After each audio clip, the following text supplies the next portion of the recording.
Good morning, good morning, good morning, and happy Sunday. And I hope you guys are having a fabulous Sunday thus far. I keep turning on and off my heater because I can't decide if I'm hot or I'm cold. So I'm going to be freezing in about 10 minutes time.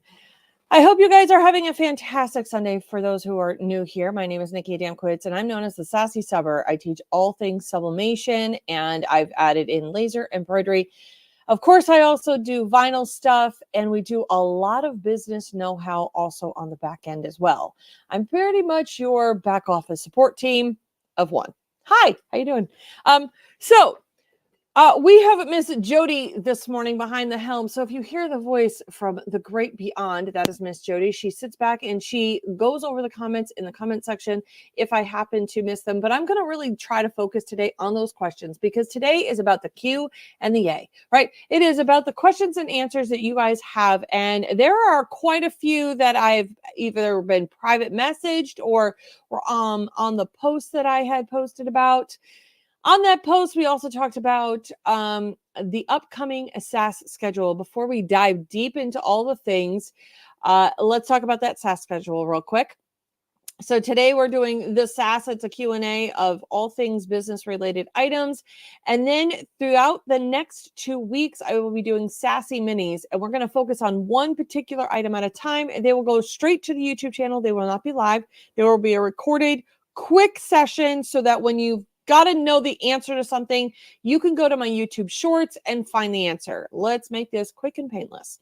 And then at the end of February, I'm taking on the monumental task of weddings. Yes, being a wedding planner for over 20 years, I have vast knowledge in all things weddings, but we're going to bring it full circle into this business realm. Pardon me. So we're going to be going through the stages of planning a wedding, all the way from the first that engagement day, what to give as engagement gifts, that type of stuff, all the way through the wedding process, what you could use as a small business owner and give to a bride couple. And then you're going to go bridegroom couple, I should say. And then you're going to go right into the wedding day and actually beyond that. So we're going to be going through all of the things, and we're going to talk about the 4 keys of my business and how I can relate them to all things wedding. So keep that on your calendar because that's a large Sass. I have not done a large wedding Sass in almost 3 years, where we break down the total experience of weddings. And weddings are a huge industry, right up there with babies. So we're going to make sure we tackle that at the end of the month of February, right in time for what we traditionally call wedding season. Yes, did you know that there's a wedding season even though weddings happen all year long? Yes, there absolutely is. It's when it's jam-packed full of weddings and why it's booked out and it's considered peak season. We'll tackle that later in the month. So good morning, good morning, good morning. I would like to say good morning to everybody in the comment section. Those who are in Maryland, hello, good morning. We have Orlando in the house. We have, who else do we have here? I want to move my mouse. There it is. Tell me where you're from. I'd like to know where you're from because you guys watch me all over. I'm in New York. Jody is in Oregon. We do a bi-coastal Sass every Sunday. Have my water. So we have Virginia, we have Georgia, we have Arkansas. Good morning, good morning, good morning. So let's tackle things a little bit at a time. As you guys saw in the group, I did an interview with S&S Activewear. And the topics, I'm going to pull up my questions and answers. The topic was how to enhance your product packaging and presentation, which hits some of the topics that people asked me about in the comments of that post I posted about. So I'm going to give you the questions that they asked me, and then we're going to talk about it, do a little bit more of a deep dive. So when they do these interviews for like S&S Activewear, they ask you a boatload of questions, and then they cherry pick what they want to tell you. So I had at least 7 questions that I had to answer. And how did I answer them? I'm going to read the answers of how I answered them, and then we're going to talk about it, just because trying to flip it from one to the other is a little bit harder. So how do you encourage your clients to invest in, and not just, how do you encourage your clients to invest And not just a quality wearable item or promotional product, but also the branded theme packages to mail and produce and present to your clients, to their clients, right? So I firmly believe that packaging speaks for itself, even in the absence of the old owner. Many times I share with my members that every interaction with their brand is an opportunity to create a lasting memory. By extending their brand into packaging, it not only enhances the overall presentation, but solidifies a positive and memorable experience with your client. I find that the attention to detail not only elevates, but the perceived value of the product also reinforces the brand's identity in the minds of the audience. For example, with my Sassy Supper brand, I've created a color theme so that when you see the colors teal in 3 different shades, plus black, white, and gray, you instantly know where that package came from and you've already started that experience. So we've talked about in the past about how you want to create a brand identity. And so I'm doing business packages with your pay stations and your tap tags that we've talked about earlier in the week. And I want to make sure they're brand specific for you. Why? Because you want people to look from a distance and go, I know exactly who that's from, right? That's creating a brand identity. Look at Nike as an example. They created a brand identity. They don't even have to write the word Nike. You see that swoosh, you instantly know. You know exactly where it came from, right? So if it makes you think of the brand, they have done their due diligence to create some sort of a feeling, some sort of an emotion, and a connection to that brand. You write the word Nike, you know exactly who it is, right? So they don't even have to write words. They use symbolism. They sometimes brands use colors. Like for me, you see the teal, you know exactly what it is. Now, the other side of that is, what are some of the most common ways of creating a branded marketing for your clients? By mailers, packaging, boxing, etc. In my world of crafting branded packaging, versatility is the name of the game. You got to be the most diverse in your needs, So I cook up everything from mailers, bags, boxes, even custom solutions that dance to the specific tune of each client. Take my teal mailish for an example. Simple, practical, and efficient. But oh boy, they pack a punch with a logo sticker. Picture this. You've opened up your mailbox, you spot your teal tumbler, the excitement kicks in. The bags is what you're thinking is like a walking billboard. Keep it chill with a logo slapped on the outside of it. Just adds a little bit of magic to the theme. It lets you know where it came from, just in case you were kind of crazy and you didn't know where it was. It's all about building the connection of your brand. Boxes, well, there are VIPs. So you have high-end goodies in these, right? Think customizable packaging with tape, logos, stickers, color branding stuff. Add a sparkle of sophistication into your unboxing gig. What do we mean by that? Add stuff inside. So one of the things that I've started to do for this year is monthly what I want to put in my boxes.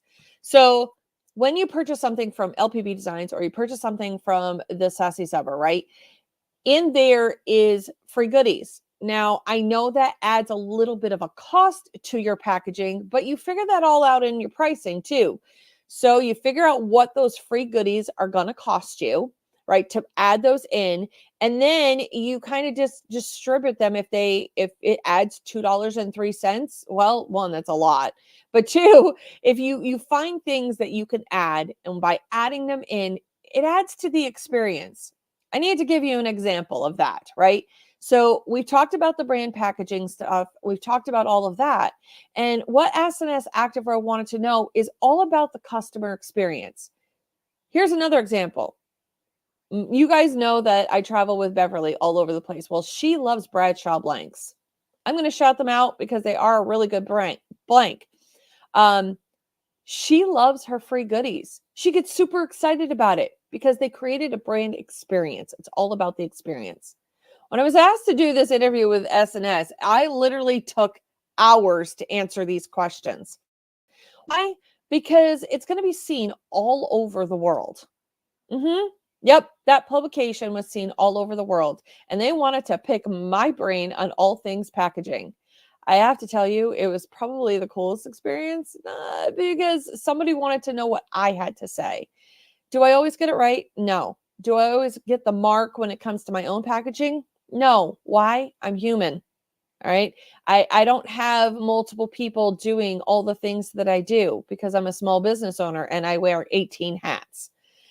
So can you budget? Can you do packaging on a budget? You're balling on a budget? You absolutely can. And that was the last question that she had asked me. You can always jazz up your packaging even when you're on a budget. It can be as simple as a sticker.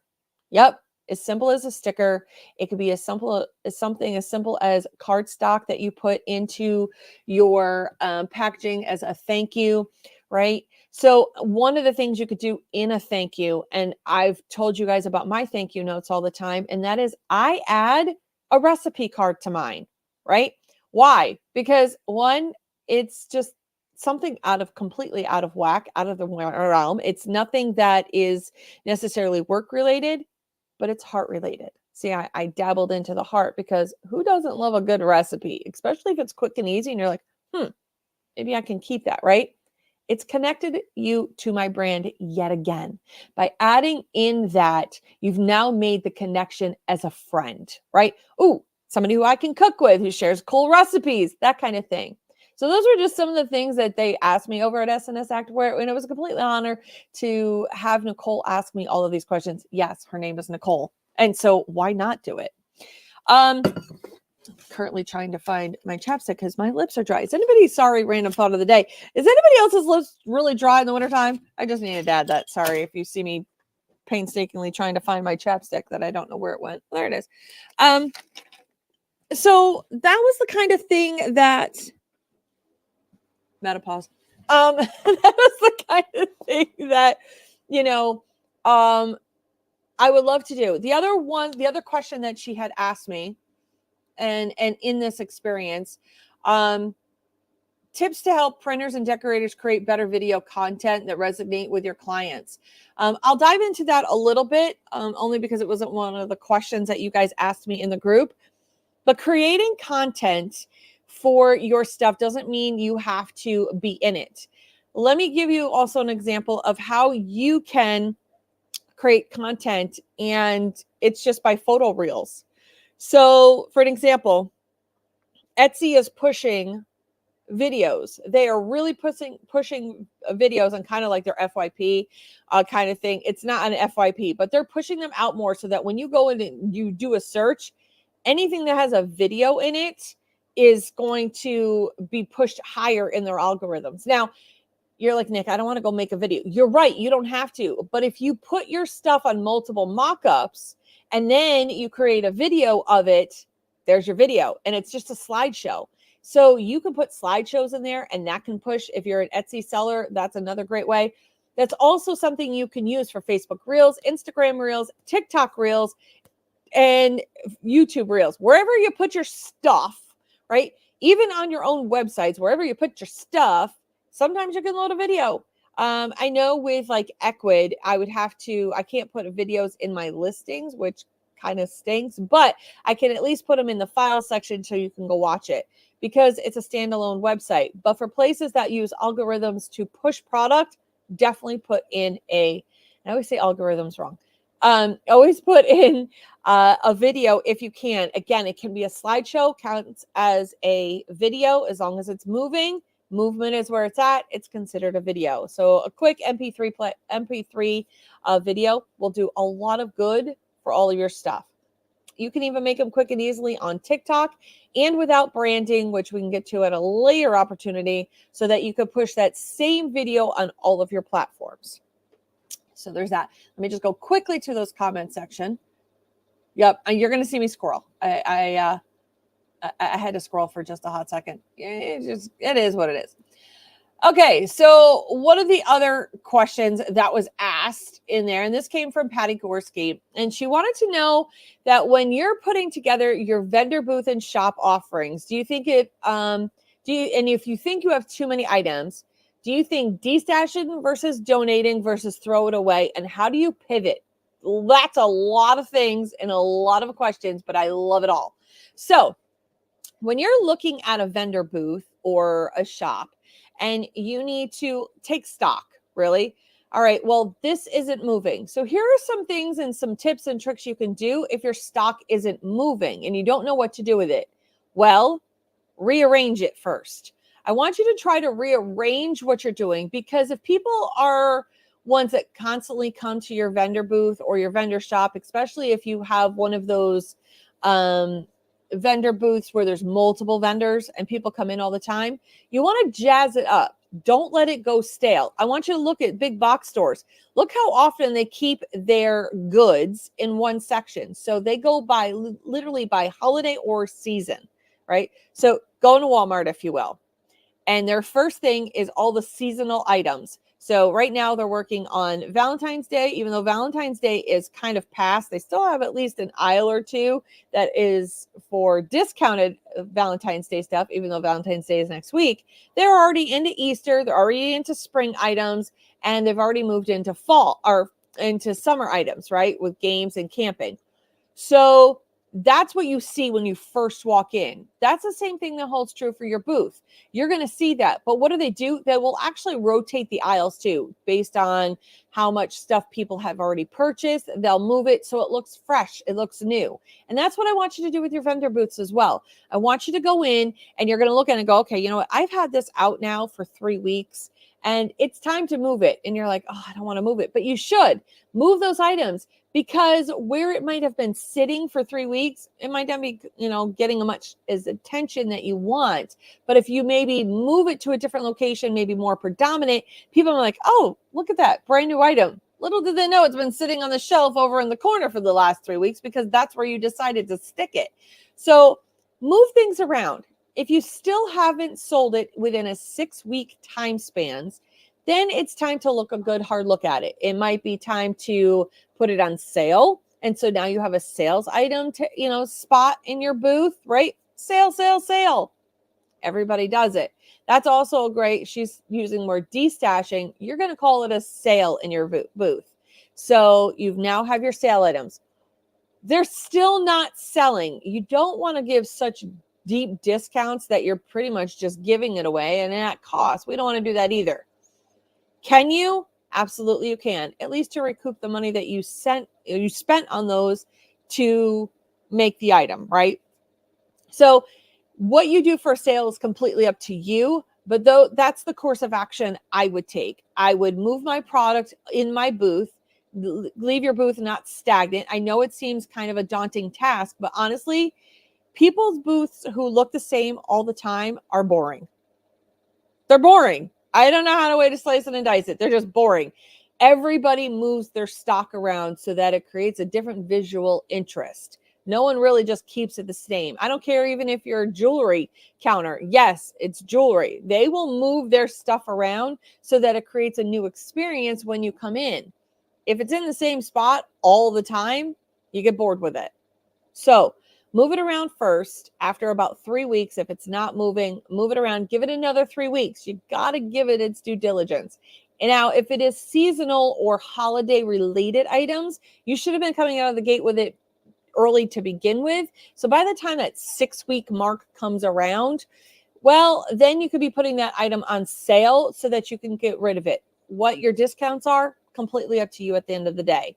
I would never go anything less than what you paid for your item, so you at least can recoup the cost. There's that. Now, those are the two things that those things right there is a task in itself. Now, she goes on to ask, do you donate or do you just throw it away? The items still didn't sell.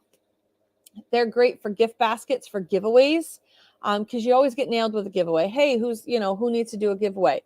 And if you don't get asked that question, maybe it's time to reach out to different organizations, firehouses, schools, those type of places that are always looking for donations, right? So I would say it would be a donation item. Say, hey, I've got some gift basket material. Do you have a fundraiser coming up? It's also a great way to promote your business. So while, yes, it's considered a donation, it's a gift basket of those items that didn't sell, unless it's holiday related. If it's a holiday specific like Easter, well, then you might want to save that stuff and maybe donate it the next year. Could you put it out yes, you can, unless it has a date. And we try not to put dates on things anymore. Why? Unless the client asks us. But when you have a booth, it's hard to have things that are date related because you're stuck within that year. So can you donate it to specific things? Yes. Not selling? Absolutely, you can donate it. Now, throw it away. That's a tough one. That's painful. That is absolutely a painful process, is throwing something away, especially when you're throwing money in the garbage, right? I would stick with a donation. At least you know it's going to go to a good cause. Maybe it's a women's shelter. Maybe it's towards the different places that need to do fundraising. Another place that likes to do fundraising, kids sports. Yes, kids sports. And it doesn't have to be sports related by any stretch of the imagination, but they're always looking for donations, basket donations, raffle donations. Look in your area of all the places that are always doing raffles or giveaways and see if you can't be a part of it by using the stuff that just didn't sell in your vendor booth or shop.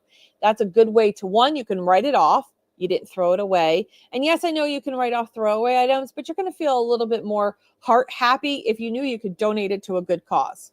So throw it away versus donating, you're still giving it away at the end of the day, and you still can write it off, but one just looks a little bit better on paper than if you actually threw it away. So thanks for that. I'm going to get to Becky Gulmar's next question in there before I tackle a fundraising one, because the fundraising one is a lot to unpack. I got asked that question this morning, and it was a fantastic question and a rabbit hole of all rabbit holes on how I do fundraising. Let me go to the comment section and see where you guys are at before I tackle that. I did put it on. I did put on my chapstick. I now just hold it. Now it's a fidget spinner because I'm sitting here clicking it. All right. So Becky asked the process to what to do next when you have orders and then creating new things, right? What to post. Her other question was, and do you put your art in one folder, and do you write up order forms or use a to-do list? That's a lot to unpack as well, but let's tackle it because I loved every part of that one as well. So what to do when people have placed orders, right? I'm also going to tackle that over in the fundraising. So what to do when you're in between orders and creating new things to post, right? So creating new items to post and your orders. So what can you do in that in between? Well, don't let your group, your posts, your pages, whatever it is, get stagnant. Okay. Those things, that's a good time for your social medias. That's a great time for a this and a that. That's a great way to communicate with your clients. That's a way to say, hey, what are you guys all up to? What are you guys looking at? You could say, what are you looking for? But I got to be honest, when somebody says, hey, what are you guys looking for? I know it's a fishing ad. Right? I know somebody's fishing for new ideas. I do the same thing. I'm not going to lie. I do the absolute same thing. I'm fishing for design ideas. I'm fishing for a product idea, right?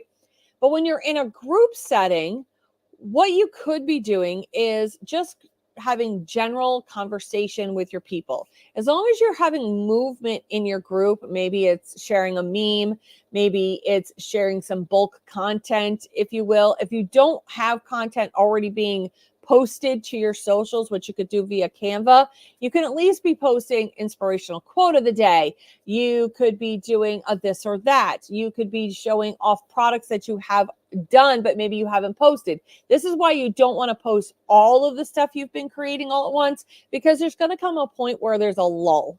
And what do you post in a lull, right? So you can post that kind of stuff. You want to stay engaging with your clients. You don't want to get stagnant. I'm also guilty of that, especially because I run multiple groups and Facebook pages and all of that stuff. So yes, that can be a daunting task as well. But if you kind of move it around and at least you're posting a couple times during a week, then it's not stagnant. All right. And we don't want you to be stagnant. And that's what you could be doing in there. Maybe you want to do some behind the scenes of how you're creating some items, some think tank ideas.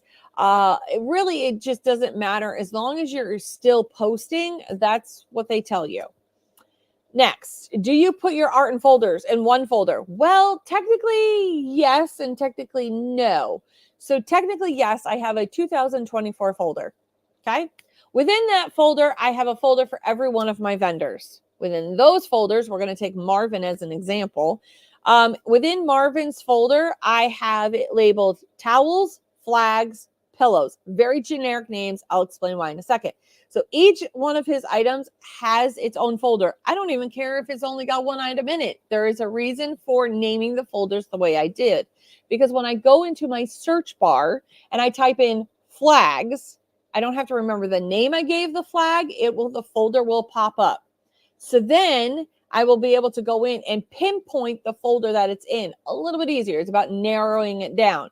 Within that flag folder, so I've got 2024. Within there, I have my 2024 spring. Okay, so I have a 2024 spring folder, fall, winter, and summer. I go by seasons. So that way in my 2024 spring folder, I have a Marvin folder. I have a towel folder. And then within the towel folders, if I got, design happy and it was all animals, I will put an animal folder because again, I've narrowed it down. Narrowing it down with folders within folders actually helps with the search of your folders. So you've got towels. You can then go within towels and it could be, you've got a theme going. So for me, it was farm animals. So I will do farm animals. Even if I type the word in animals, the farm animal one will come up. It'll help me narrow it down. Can you go in and you could type in cow? Yeah, well, everything cow is going to come up. But maybe you go, I know I did more animals during that time frame. Which ones did I do? At least this way, if animals come up, you can kind of jockey and see. If you type in cow with sunflowers, well, then everything with cow with sunflowers is going to come up. So I try when I'm labeling my stuff to do the things that I know I'm going to go look for description wise. So if you look at my descriptions, and I've gotten a little bit better at it over time, they're kind of generic and they're weird in the way they're written, but it's how I Google search or how I search within my folders. That's how I'm searching it. So I'm pretty much certain that's how you're going to search it. Because we need to keep it basic. Earrings, basic is best. And so folders within folders definitely helps. And it's all for that search bar. Do I have write-up order forms? And yes and no, but I've moved mine towards, so I have a to-do list. And my to-do list is daily. And I have those yellow notepads that I write, and I have them all over my shop. I have a daily to-do list of what I need to do. I prep every day of what I'm going to be doing for the next day, because I don't prep for the day that I'm within. Because I want to get up, I want to get my work done, that I already have it. I've got my transfers printed out. I've got it matched up with the substrate that it needs to go to. Whatever the order may be, everything is stacked. You will see I will have stacks daily, and that's the stuff I need to work on that day. The embroidery machine will have a post-it note of all of the items that I need to be doing for embroidery that day. And if I needed certain colored threads, I've pulled threads. If I needed certain colored fabrics, I've pulled fabrics. And they all sit on the station behind me. And then that way I know exactly what needs to be done. For my sublimation, I have pulled all of my items for sublimation. I have either stuffed my invoice inside the tumbler. I take it right out of their box. I get it prepped and ready. I have the transfer taped on it. That is what I do at night as I prep. So between my shipping at night and my prepping for the night before, I'm ready for the next day, because the morning is my best time. I am rejuvenated. I'm not having to worry about the thought process. I have literally switched when I am doing orders. I try not to do orders at night because I'm more apt to have errors than if I do them when I'm in the morning. So prep the night before. I have my to-do list. Now, as for order forms, I use Trello for my order forms, and it also has my markup process. A lot of my people order online, so I don't necessarily have to write up order forms. I print them out, but on occasion, I do have ones that I write in, and it's usually because the client is standing here. And two, sorry, if I'm doing a vendor booth or show, again, that's another reason why you're going to want an order form. Now, could you do them if you have Wi-Fi access and you have your computer with you? Absolutely. You could just type them right in there, but they don't get a copy. You don't get a copy. So getting those triple copy forms and then just adding a stamp or sticker, all of your deets to it, having custom ones made that have all your deets on it is also a huge time saver and money well spent. Because if you are doing those vendor type shows that you need to handwrite them out, they get a copy, you get a copy, and everybody's happy. And you didn't have to sit there and wait for something to be print off and have to have Wi-Fi just in case the Wi-Fi gets wonky. So yes to the order form written ones, but yes to the ones that I also do online. So it's kind of like a twofold on that one. Do I have to-do lists? Like I said, yes, I have multiple to-do lists. And I even have a notepad next to my bed because of to-do lists, because my brain never shuts off. And lately it has gotten really bad about not shutting off, because I'm in about 8,000 directions in my brain and I'm trying to circle them all in because they're kind of all connected at the end of the day. It's just a matter of getting everybody, all those ducks in a row. And well, not only do I have ducks, I have squirrels in the mix and they're all just all over the place. So I'm trying to get them all to just stand still for 5 seconds so I can do it. But having your to-do list absolutely helps cut down time. And for me, when those ducks and squirrels are all in a row, are all in chaos, prep has been a lifesaver over the last 6 months to a year of me prepping the night before. It is probably the best decision I ever made because it just kind of clears my head of the things on that to-do list so I can go to sleep. So there's that. Let me head over to the comment section because I'm in a different screen. Let's see. So far are we good in those comments? Lots to unpack in those, right? That was some really good questions and things that you guys can do. Now we're going to tackle fundraisers. Whew, fundraisers is a tricky one. And the question got asked. So when you're doing a fundraiser and your client says to you, there's a couple different ways. Hold on, before I get there. There's a couple different ways to do fundraisers. So I'm going to use fictitious numbers so that it helps. Somebody goes, Nikki, I'd like to do a fundraiser. Okay. I would like to do t-shirts. Fantastic. What do you charge? Well, I charge $10 for the shirt. Screen print transfer, single color, $10 all day long. I will sell that all day long. I love a good t-shirt with one color. All right. So it's $10. Okay. Well, how does your fundraising work? Great question. Glad you asked. So either A, there's no A actually. So you go in and say, I'd like to, Nikki, I'd like to do a fundraiser. And how do you work it? Well, what kind of a fundraiser do you want? So you can add pricing to it, right? So you could add, this is what you charge, $10, and then they add the cost to it. Here was the kicker in this conversation. They don't want to add costs. They like your pricing, but they want you to give back out of your money.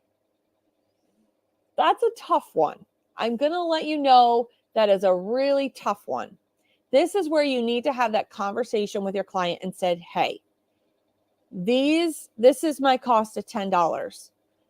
I can't give you any money out of that. So my best suggestion would be to add $2, $3 to a t-shirt. $12 people aren't going to sneeze at. $15 really people aren't going to sneeze at. You really need to encourage them to do it because you're taking out of your profit. If you said, nope, this is a $10 t-shirt, well, we would like you to give back a percentage. I don't like to work in percentages. I'll tell you that. I like to work in whole numbers. That is one that when they come to you and they do that, that might not be the fundraiser for you. And I know that sounds crazy, but you would actually be donating your proceeds. So you could go with it. You either pad your pricing so you can include that. And even if they say, well, why is it $10? You said it was $10. Yup. And in order for me to be able to give back to you, we have to make it $12. That is truly acceptable. I'm actually in a fundraiser right now and they didn't want to add.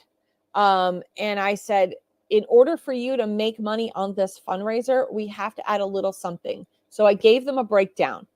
What is my breakdown? I used to work in percentages. If you guys ever have been around for a longer than a hot minute, you guys will know that I took on the task one year of doing 49 fundraisers in 1 year. It was the most catastrophic thing I probably could have ever done. And I was crazy for it. I ran the first half of the year strictly on percentages. You got a percentage of the total sales. Remember, this was the first year that I decided to do all of these things. And that was a mistake because I took it out of the total sales. I should have taken out of the proceeds, and I didn't, right? I didn't pad the pricing either. So that was my fail. I was literally giving them what I would have charged. The next ones that I had done, I padded the pricing and I said, listen, here's my $10 shirt. We're going to make it $12. We'll make it $15. This is what you're going to get. I made it a flat fee. It was easier to do it that way. One, it was also easier for me to keep track because people will charge more for plus size shirts. So the percentages did not work in my favor. All right. Where it worked in my favor was you got $5 back for a t-shirt. You got $5 back for a hoodie. You might have gotten $7 back for this, $3 back from that. I worked in whole numbers and it worked out better for me in the long run as a small business owner. So when I was padding pricing, I might not had to have gone as high to account for the fact that percentages aren't always going to work in my favor, especially if you go by line item. So this is how many small extra larges you sold. This is how many 2Xs you sold. And this is how much 3X, that kind of thing. Because you up the price on those. The percentages didn't work in my favor. And you can go back and you can do numbers and you can see it doesn't. Whereas it does if you do flat fees. All right. So person comes to you and says, I'd like to do that fundraiser. You come up with a multiple of items. You give some loss leaders in there. So they're the kind of inexpensive things, car decals, car coasters, chapstick holders. You can do all of those type of things. Like I have in my fundraiser, I have hair bows and hair elastics in there because really I don't charge a ton for them, but they're a great accessory for the girlies. And so they want all those things. And then, now they got to have the matching shirt for it because I'm doing an elementary school. They got to have the matching shirt. They got to have the matching hoodie, whatever it may be. Okay. So they have these items that they're able to choose from. Fantastic, right? So my suggestion is when you're doing an item, I try to do no more than 10 items. And you only want to do a couple of designs. You do not want to be doing more than 5 different designs. One, that's too many options. I like to keep it the simple, stupid method. And that is you offer 2, maybe 3 designs. All right. And the 2, maybe 3 designs might be a different of color. So for an example, ours are navy, gold, and white. I might offer it with gold and on the navy, or I might add it with white on the navy. So they get to pick the 2 different options. That's it. I'm not going to go in and kill myself to do these fundraisers when people want your money. Okay. That you went in and made, and all they had to do was promote it. So basically you're paying them a promotion fee. So what I do, is have them pick their pricing. And as long as they know that whatever the difference between is what they're going to make, they'll make that decision. And sometimes they will say, you know what, I'm good with $2, $3 on that one. But for a hoodie, your prices are already, we don't want to go too high. So we might only do that at $5. We put it back in their ballpark, right? So that it goes into their ballpark. And then what you can do is then, if they need to, you can do a suggestion as well. Trust me, you're going to come in a lot lower than these bigger spots who charge an arm and a leg, because you're going to go after the little guy who just wants the swag. That's all they want.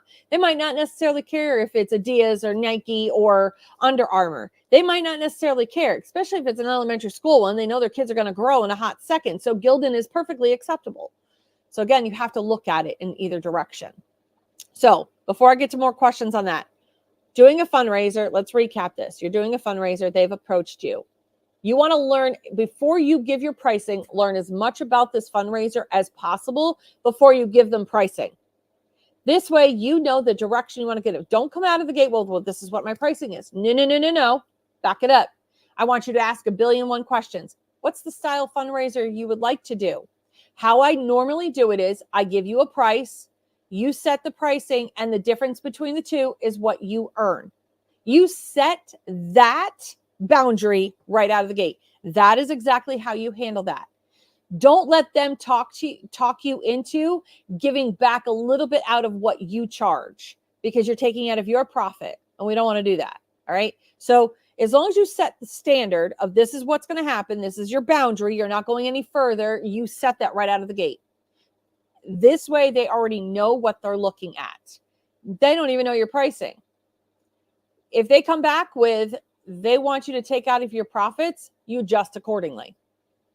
Okay, well then t-shirts for fundraising is $12. Well, it's on your site for 10. Yep, but it's a custom-made thing for your specific fundraiser, and then it allows for me to be able to donate to your cause. And that's okay. And if they think you're too much, they can go and try and find less. And well, I'm happy for them. Go for them, and that's fine, because it meant that they were not the client for you. And that's okay. That is honestly okay. Set your pricing. Go with whole numbers, I have found, versus percentages. Percentages don't always work in our favor. So I like whole numbers, and it makes it easier for my accountant, who is my mother, and she likes whole numbers as well. So we have that. So now we have that section. Now I see here, did you set up websites for each of those? So no. If you do like an Equid site, you don't have the option of variations for the free sites. You also can only list 10 items. So if you have a t-shirt, a hoodie, and a sweatshirt, that's 3 listings all right out of the gate.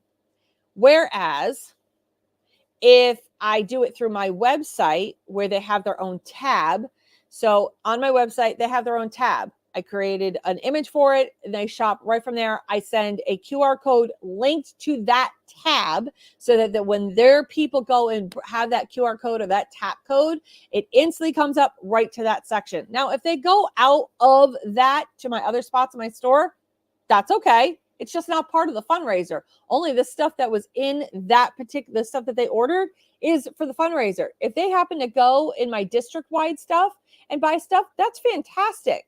It doesn't, that's why you don't want to necessarily work with percentages and overall sales, right? If you took all those invoices, overall sales, and there might have been 8, 9, 10, 20 items that weren't in their fundraiser for that particular elementary school because they went to the district one.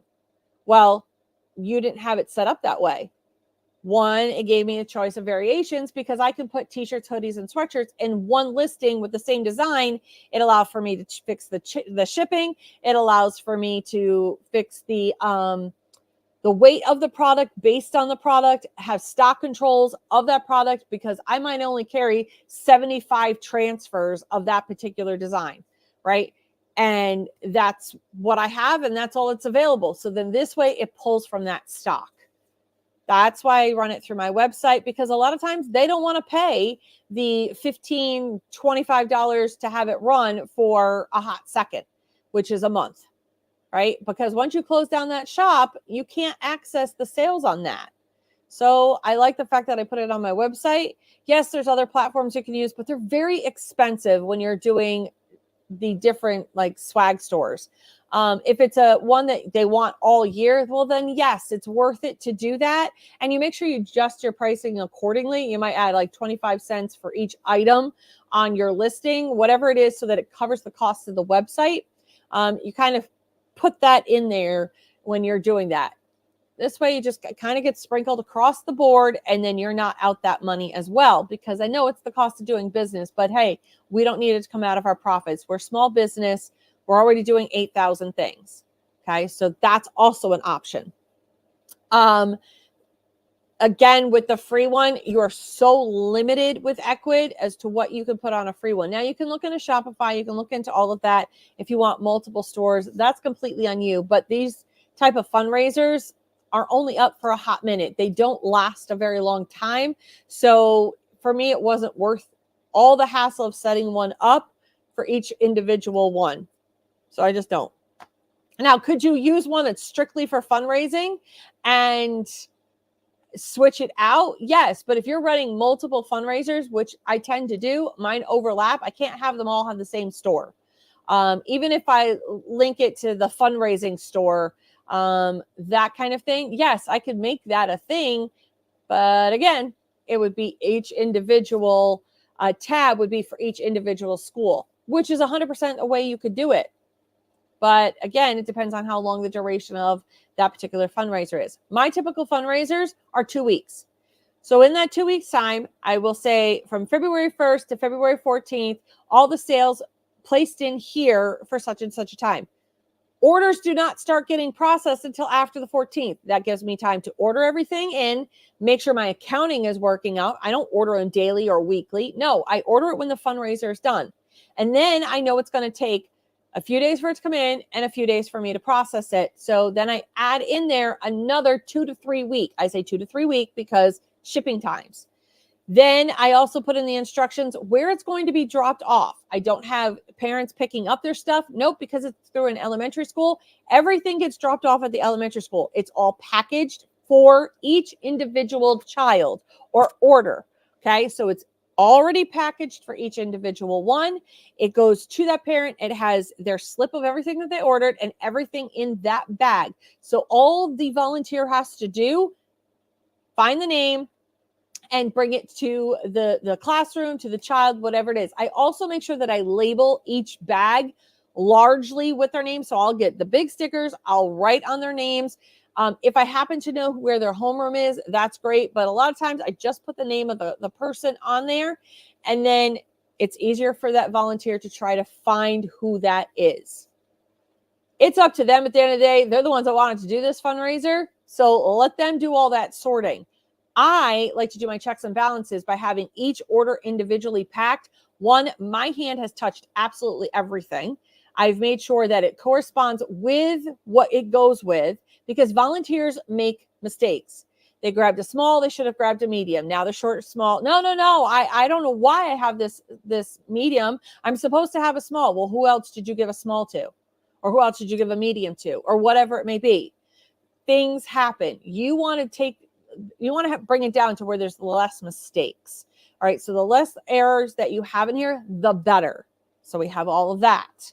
Okay. So that's how I do my fundraisers. And yes, like I said, they do overlap. Fundraising for shirts. Is there a different price for youth and adults? No. Nope. Because if you go and you look at the price of a t-shirt for a child and for an adult, they're the same exact cost within pennies. Nope. So this is going to raise a lot of eyebrows. But somebody who has been a fluffy girl, and I'm still considered a fluffy girl. Hello, body dysmorphia. So I'm still a fluffy girl in my head. One of the things that aggravated me more than anything in life is when 2XL and 3XL always cost more. I have my prices adjusted accordingly so that it didn't matter the size, small through 3XL, it was the same cost. Child through 3XL was the same cost, because I'm not going to have too many people who are going to buy a lot of the 2 and the 3X. It kind of all comes out in the wash, but I definitely made a client for life. Can you add and should you add? That's completely up to you. It was something I did as a practice on my t-shirts a long time ago. Now, hoodies and sweatshirts, I do up the pricing for 2X and 3X. Why is that? Because it is vastly different when it comes to how much extra it is. And when I'm pricing my stuff out, just a pro tip, price it out based on your 3XL pricing of what you're pricing it out for a shirt. So if your shirt is costing you, we'll say for giggles, $250, small through extra large. They brought it up to 3 and change for 2X, and they brought it up to 4 and change for 3X. When I'm figuring out my pricing, I base it on the 3X pricing. I look at it and see, okay, this is what it costs for my product. It was $4.50. This is how much it costs for my transfer. and this is what I'd like to sell it for. And that would be my profit. All the rest that's underneath that, pure profit for me. But it also allowed for wiggle room. You know, the wiggle room that you're looking for, that allowed for the wiggle room. So while I hate when people say, hey, I want you to give some of your money back, do you have wiggle room? Yes, you do, if you use the method that I go by, and that is the cost of a 3XL. Now, if you want to offer 4 and 5XL, that's completely on you. 3X is a great middle point. The 4XL and 5XL1 is hard to find in shirts and hoodies. You got to use specific brands. Can you offer them? Yes, you can. And I have. And you're going to ask me how many, and in like my third party shops, how many 4XL and 5XL? I would say I was shocked that I sold as many 5XLs as I did. And I mean that in no disrespect, because a lot of places only go up to 3XL. So when somebody who is a 4 and a 5XL and they find it, they snag it up in every color you got it in, because it's very few and far between where you are that inclusive. Okay. And being that inclusive is what's going to set you apart from everybody else, because you don't understand, as a fluffy person, when you can't find your size and you want to be a part of a fundraiser and you have to settle for a hat, you have to settle for something else because they didn't have your size. It's already, you know, you already feel insulted because of X, Y, and Z reasons. And you already are, you know, feeling bad about yourself because they don't have your size. With that said, being more inclusive with your clients, you might only ever buy 1 or 2. So that's why I set my pricing at the 3XL, because you might only ever buy 1 or 2, maybe 3 of the 4 and the 5XL. But you might have also did something so magical, and that was made a client for life, because they now have dinged you as a shop that can make them custom items in their size. Let that sit and process for a second. Because if you look at a lot of websites, they only really go up to 3XL, maybe 4XL. By offering that 5XL, that's okay. They're going to go, so I can get that on a shirt? I'm a 5XL though. Okay. All right, let's do it. Now, do you want to adjust your size on a 5XL? Yes, you do. You absolutely do. So when you're looking at things, okay, that might be, if you have a 5XL single color, that might be where you reach out for a DTF. That might be where you reach out for an HTV print to the people that you know. Screen print everybody else's. And the only reason is because for adults all the way up to 2-3X, you can get away, from small all the way to 2-3X, between a 10 and 11 on the chest size. Even up through 3X. 4X, 11 may look a little small on a 4X. So for 4X and 5X, I tend to go 12 inches wide. So for those, you could reach out for your DTF and you could reach out for your HTV. Theirs will be slightly different in the print, but then this way you didn't have to go and buy just 4 prints for that particular item. Now, if you have more than like 10 of 4XL, 5XL, then you know what? Go and get it. Yes, I know it's a $25 setup charge for a screen print transfer, but at the end of the day, you've made a client for life and it's worth your money. And yes, that is one of those things that because you padded your pricing, you could afford that extra little bit of charge to make a client for life. So you got to really look at it as a win-win on that aspect of it. So now on the flip side, let's go into kids. So for kids sizing, when you're looking at fundraiser stuff, it's all going to be the same. Everybody asks, Nikki, what's the size for kids? Well, it goes through extra small all the way up to extra large, typically for children. All right. And for that one, I bounce between 8 and 9, depending on the logo. Now, yes, an 8-inch wide on an extra small is going to look bigger, or because that's just what it is. But I don't want to have to get all these different sizes and, well, I needed one more for this one, but I have a ton of this one, right? So kids are all the same between 8 and 9, depending on the logo. In width, adults small through 3X are between 10 and 11, again, depending on the logo, and 12 for 4 and 5X. For infants, infants and toddlers, that's a tough one. I don't typically have those in my fundraiser unless it's asked by someone. Then I custom do those, and I try to do as much sublimation with those or vinyl. And I tell them that, say, listen, because I'm not going to be doing a lot of these, they're going to be done in vinyl. They won't be done in screen print because they're so small. And you let their client know, you're upfront with them about that. Okay. Now, please note that when you are doing screen print transfers, that it goes up in cost. So you keep adding color, you keep adding the cost, which means the cost of your shirt also goes up. Screen printers do the same thing, right? If you have a single color is going to be cheaper than if you're doing a multicolor. You also have to price that accordingly. And if they're upset about it, tell them to go find less, because again, they may be able to offer, I had to do, there was a quote for 1,000 I had to do. All right. And I'm going to give you this example. They are doing 1,000 shirts and they wanted me to quote it out. And they quoted it out with a screen printer. A screen printer who's got an automatic machine. I can't compete with that. Price wise, I can't. I crunched the numbers. Boy, did I crunch these numbers, because I so was like, I could do it. Yes, I have done 800 shirts. So 1,000 was just not anything to sneeze at for me. So with that said, they were only charging about $7.50 per shirt. And it was a 3-colored shirt or 3-color design. I can't compete with that. I just can't. And make a profit. They were willing, because they could cut down on their color because they have an automatic screen. See? So that's where they win in that. On the shorter runs, no, not really. They're going to charge more for that because you bought bulk. You bought 1,000. They are going to charge you more.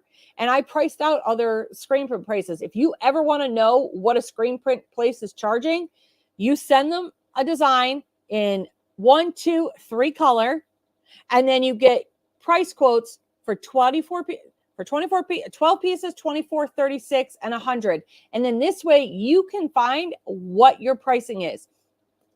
You're only getting quotes. You don't have to do the order with them, but you can get a quote from them just so you can see where your pricing is, especially if you do screen print transfers. That's a great checks and balance. And that's how I based my prices, based on the area screen printers, so I could try to be competitive. I also know at the end of the day, I can't be as low as they are. And that's okay. I maybe wasn't needing to do that particular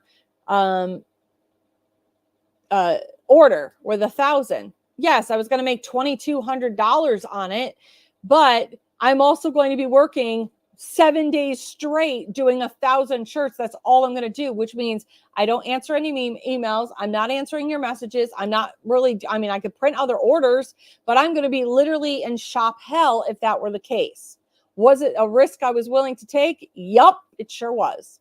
So you have to look at it that way too when you're looking at what it's going to cost, what it costs for the colors and what it costs for the transfers. Now you're going to ask about DTF. DTF transfers, from what I've seen, yes, you could do gang sheets, but your gang sheets can be pricey. And while yes, you can do DTF on just about anything right nowadays, it's still a pricey transfer. Is it a good quality one? Sure, absolutely. People love them. You want to go with that? Perfect. But that's really DTF for me on bulk orders and fundraising orders. That's not really their place. For me, the screen print transfers are all day, every day, because it's really less the cost when it comes down to it. Because when you start pricing it out for what you're going to do for a gang sheet versus a screen print, it's a little bit harder to do. So do your due diligence and check the pricing of the place that you're getting your gang sheets from for DTF against a screen print transfer, just so that you make the most bang for your buck, because really it comes down to what you're going to make. How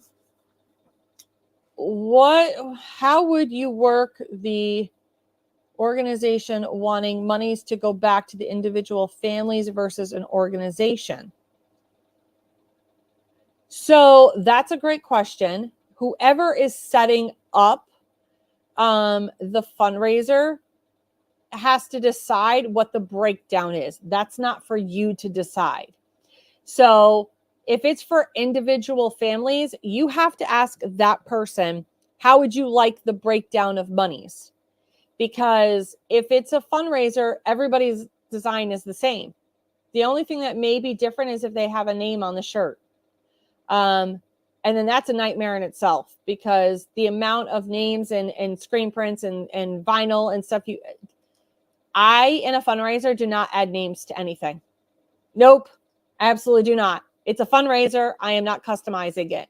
Absolutely not. It's a nightmare. And I've done plenty of nightmares. If you want it to go back to the individual, you leave that up to the person that's organizing it. Say, hey, listen to how I do this, because you can then decide how it gets split. You will get cut a total check. How you decide it gets split up is completely up to you. You're not going to sit there and write a check out for each individual family. At least I wouldn't. That's an accounting nightmare. And for fundraising, there's different tax forms. Tax things. I would definitely reach out to a tax professional first. Reach out to your accountant and say, this is what I'm up against. Can I have your thoughts on it? And a lot of times, because organizations can be tax exempt, right? So even though it's a fundraiser, it can be a tax exempt fundraiser. And if you're going to be giving these to individual people, well, then does that change the tax structure? Now, because it's not going to fall under the umbrella of the organization. So again, it's something you're going to have that conversation over. How do you want to split this money? Is it even across the board? If it's even across the board, then you get charged tax on it, because it's going to an individual and not an organization. That's fine. They get taxed on that fundraiser. End of story. If they wanted to go back and you want to take on that daunting task, if there's 5 families, 6 families, 20 families, and you split the overall profits between them all so everybody gets the same, you could do that as well. Do I feel like it's an accounting nightmare? Yeah, I do, because honestly, I probably wouldn't touch it. Because I don't want to go, well, so-and-so only sold 5 of those, but so-and-so sold this. Could you break it down? You absolutely can. One of the big questions I would ask, how many families are involved? Think of it like Girl Scouts, or when the Girl Scouts do their cookies. Think of it like that. Who are the individual girls selling? And then you can go by that. And on your order form, I would put family. What is the family name, child name, so that all of these orders are for that family. All of these orders are for this family. And then that will make it easier accounting wise. How much goes back to that individual family? You absolutely could do it like that way. Would probably be the easiest for you, because you're going to have to figure out what this is for. And if you're doing it as an online thing, you can actually create a spot on Equid that says, please put the name of the child this is going for. That can make it so much easier when you're getting your order form printed out. You can say, okay, this is for Andrea's, this is for Jody's, this one's for Kathleen's, this one, and then you can start sectioning them when you go to figure out the monies. When you go to figure out what you need to order, it all gets lobbed into one, right? But when you need to figure out how to split the profits, you literally will set them out, and then you'll know each individual. Then you take a copy of all those orders for the client, for the family. You take a copy of that, staple that together, and then you put the check for that individual person right to them. You can even have a line item on your Equid site or wherever, at least for Equid, I know you can, who to make the check payable to. They can put that as a section as well. But that is something I would know ahead of time. I wouldn't put it in your Equid site. You could. I was just thinking about it as I was saying that, coming out of my mouth. Grandma's not going to know that it needs to be made out to me, right? So you could have it set up by the person who's organizing it. So they've organized it. They need to know how many families that you're going to have, the names of those families, so that you can do a drop-down menu. You can do This is a fundraiser for Andrea's family. This is a fundraiser for, okay, whoever's family. You can do it as a drop down. It makes it easier for you. Order it all together, get it all done. Then for the check purposes, sort the orders by the names of the individual's families, and then do your accounting of how much each individual family made. And then you write the check out to them. But the check, who you write the check out to, needs to be known prior to this whole thing going up. You need a list of that, of how they want it written out. And individuals get charged tax unless they have the proper tax stuff, right? Because organizations sometimes are, what is it, a 504?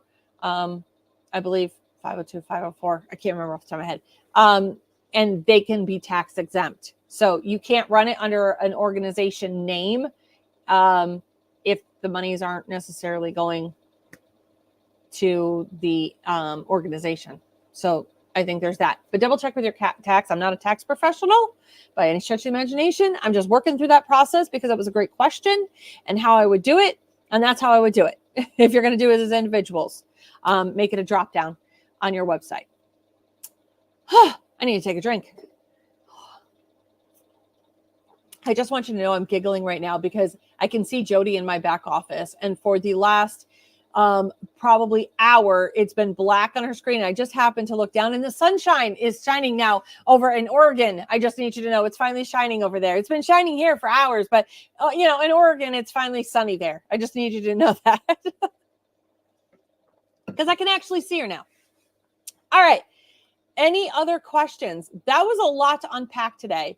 A lot of nuggets of information. You're going to do what you want with it. Honest to goodness, you're going to do what you want with anything that I've just told you about. On the recap, one second, I'll get to that, Eloisa. One of the things I want to recap on the packaging, remember your packaging stands for you, and that's what SNS and I were talking about. Your packaging stands for you. When I first started my tri packs, they knew when those tail mailers came in exactly who it was from. They're like, oh, Nikki Mail, we got it, right? And they would get excited about it because it created a feeling. Okay, well, what goodies are going to be inside it? What are my stickers going to look like? What were the freebies in there? And a connection with them. And so branding can be very simple. It could be as simple as just color branding. It could be a logo branding. But you want to make sure that you have stickers. Stickers are the cheapest way, and the shameless plug. Stickers are definitely a less expensive way. Printing your own card stock, again, keeping it real here, the less you have to do. Let me give you an example. We were talking about earlier how each month I'm doing different freebies. So for an example, my freebies for this month, because who doesn't love freebies? Yep, that's the sticker that's on there. They're getting packaging stickers. They're getting a water bottle decal. They're also getting a pair of earrings in there. Yep, they're getting earrings, and they're all different kinds because I wanted to kind of show off one of my vendors, and well, they got an already made pair of earrings that they can wear right at the ready. They also got an elastic hairband that I printed on. Again, these are just kind of different items, and you might end up with a card coaster, and I did all different prints. And if you ordered from me multiple times in that month, you might get the same pair of earrings, the same design. I don't know which ones I'm sending you. I just grabbed them because I've packaged them all up. And then throughout the month, that's what I give away. And then next month, it'll be something different. So I'm doing them monthly. I'm sitting down thinking, okay, what do I want to put in these freebies? I'm also looking at the cost of it, so it's cost effective. And I've made sure that I'm not losing money out on it. I just put that in my packaging material cost so that I know that and everything is where it needs to be. And it's already pre-done items so that you can use it, you can sell it, you can collect them. I don't care. Does it say Sassy Supper on it? Nope, it absolutely does not. It's just stuff that you can wear on the random or use on the random. So it's not Nikki's specific brand stuff, right? Nope. The freebies are meant to be used just for you. One of the questions I just got asked was, do you need to ask for a tax exempt certificate for your records? Yes, you do. Absolutely, you need that for your records. That is just something that you need to have.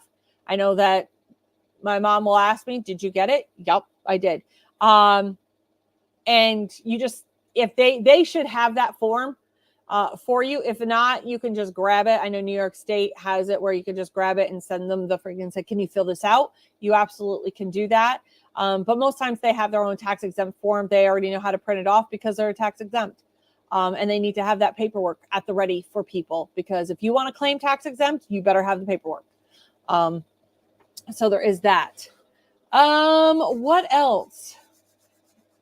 Anything else you guys can think of? I mean, you guys get to pick this brain today. I don't get to do very many questions and answers. Jody, do you think I covered everything? I'm going to look in the back office. She's like, oh. Did you have any questions? I think you did everything. Yeah, I mean, I think I covered all the things.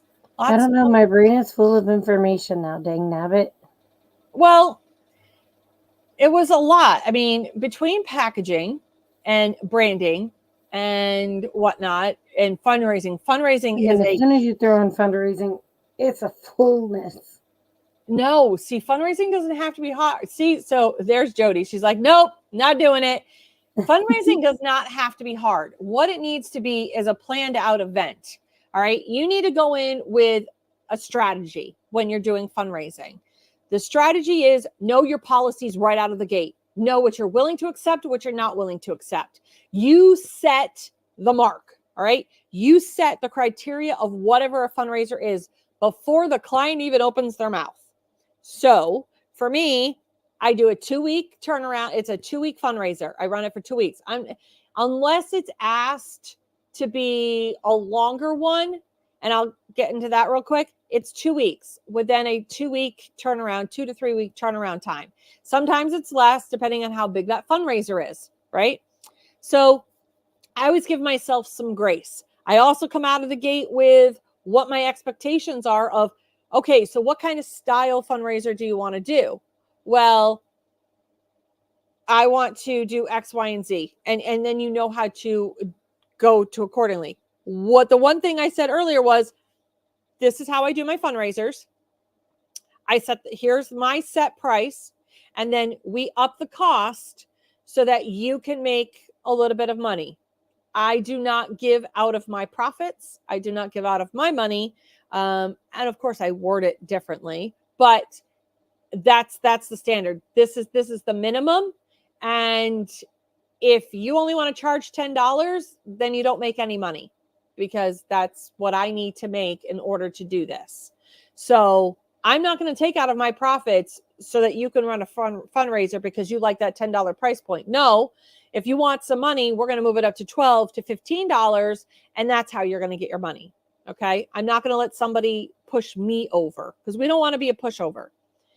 Run it for the 2 weeks, 2 to 3 week turnaround time. If Kathleen asked for a great question, and that was, if it's for an individual versus an organization. Organizations are typically tax exempt. Make sure you have that tax exempt form. For individuals, I would tax them. Each one is taxed. For individuals, how do you pay them out? You do the whole thing as a whole.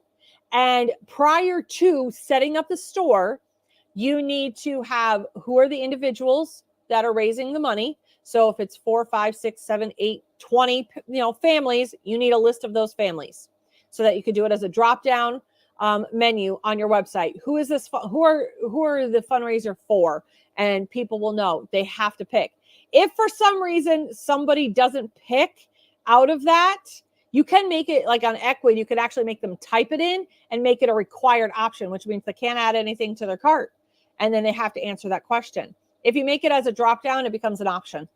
But it stops people from typing things screwbally. You at least know where it's going. At the end, you've ordered all your things. You're now doing the accounting side of things. You're going to split all the orders based on the families, and then you're going to figure out each individual one. I talked to you about doing percentages over flat fee. I'm a flat fee kind of girl. You get $5 back for a hoodie. You get $7 back for a hoodie, whatever it is you set. And that's what you get per hoodie. It doesn't matter the size. So this way, you don't have to worry about, okay, how many extra larges did I get? That doesn't matter. How many sweatshirts did I sell? How many, whatever it may be. That just makes life so much easier when you're doing the accounting side of things. And people like whole numbers. They don't want to have to figure out percentages. All right. So there is that. For fundraisers, I don't ship the fundraisers unless it is asked, and then I'll ask further questions. But honestly, typically if it's for a school or an organization, I give it to the person who was asking me about it and say, here, I will have it all packaged up based on order. You can then set up the times and dates that people can come get it, because it'll cut down on people's costs if we don't have to ship it. You play that card. If you want to save some people money so that they buy more of the product, they don't have to have shipping, and that you could have a pickup location, pickup day, and everybody can come pick up their stuff that day. They could deliver it, whatever the case may be, completely up to them at the end of the day. But then you're not having to ship the items. Bonus. I love when I don't have to ship anything. So there's that. Those are just some of the things. They're not hard. Just set your standard. Set your standard first. Do you have to have its own website? No, you do not. You can actually run it through your existing website. Just create it as a tab. And then when you open that tab, that'll create a link, and you can link it to a QR code, tap tag, something that they can have. And what I do is I just print off a flyer with the QR code, and then they can go shopping. They can put it on their social media, whatever it may be. This location, and this is where they can shop. If they go outside of that, well, when you're doing those individual sales or even those group sales, you take out what was not in the fundraiser, especially if they found a pillow that they absolutely love and had to have. They don't get the money for that. That wasn't a part of the fundraiser. That is a little bit of a risk. Not that it's a bad risk, because they're still shopping in your shop, right? But that's, again, why we don't take percentages or off the top. Because you don't know what's actually in all of those orders. And maybe it wasn't something that you wanted to do as a fundraiser. Line by line. I know it's paperwork, but line by line.